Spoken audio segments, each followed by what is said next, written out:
এক খাওয়ার পরে এবং শোয়ার আগে 2-3 ঘন্টা অপেক্ষা করুন এবং আপনার বিছানার মাথাটি আপনার পেটের থেকে 6 ইঞ্চি উঁচু করুন একটি ওয়েস বালিশ বা বিছানার লেগ ব্লক ব্যবহার করে। 2. পরিমিত পরিমাণে চিউইং গাম লালা উৎপাদনকে উদ্দীপিত করে বুক জ্বালা কমাতে সাহায্য করতে পারে, যদিও সম্ভাব্য গ্যাস এবং ফোলা সমস্যা প্রতিরোধের জন্য অতিরিক্ত কৃত্রিম মিষ্টি এবং পুদিনা গাম থেকে এড়িয়ে চলার পরামর্শ দেওয়া হয়। 3. মশলাদার খাবার, উচ্চ চর্বিযুক্ত খাবার, পুদিনা, কফি, চকোলেট, অ্যালকোহল, সাইট্রাস ফল এবং টমেটো থেকে এড়িয়ে চলুন। 4. পেটের চর্বি কমায় কারণ ওজন কমানো পেটের উপর চাপ কমাতে পারে এবং বুক জ্বালা প্রতিরোধ করতে পারে।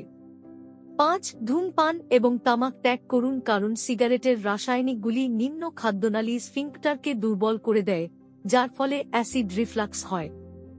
6. আদা পরিমিত পরিমাণে খাওয়া অ্যাসিড রিফ্লাক্সে সাহায্য করতে পারে। 7. ঢিলেঢালা জামাকাপড় পরুন এবং কোমরের চারপাশে 8-60 বেল্ট পরা থেকে এড়িয়ে চলুন যাতে পেটের সংকোচন রোধ হয় যা অ্যাসিড রিফ্লাক্সের দিকে পরিচালিত করে।